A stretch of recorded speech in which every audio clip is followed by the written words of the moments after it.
Sinuses.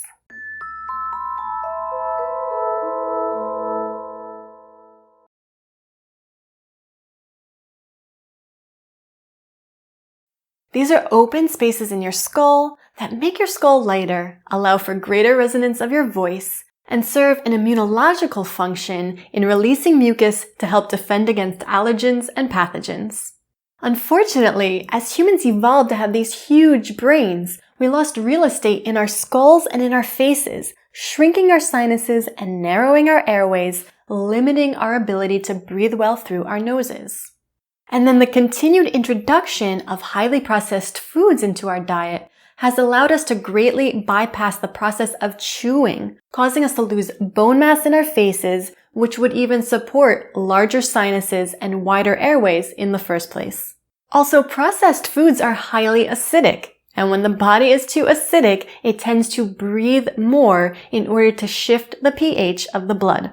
So what's the result of all these things? Bigger brains, smaller skulls, narrower airways, smaller sinuses, too much processed food, and not enough chewing? An epidemic of chronic sinus issues, forced mouth breathing, and a tendency to breathe too much. Meaning we've developed an intolerance for CO2 and are not able to fully and efficiently utilize all of the oxygen in our blood to nourish our organs, our muscles, and our tissues. Number 1. Practice nasal breathing as much as possible. I'll link to some guided nasal breath sessions on the end screen and also in the video description. Number 2. Eliminate as much processed food from your diet as possible and spend more time chewing.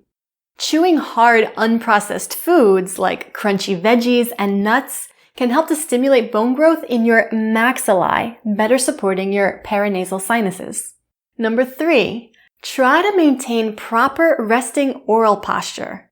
Really quickly, that means chin parallel to the floor, tip of the tongue to the roof of the mouth just behind the top teeth, a little bit of space between the top teeth and the bottom teeth, and lips gently closed.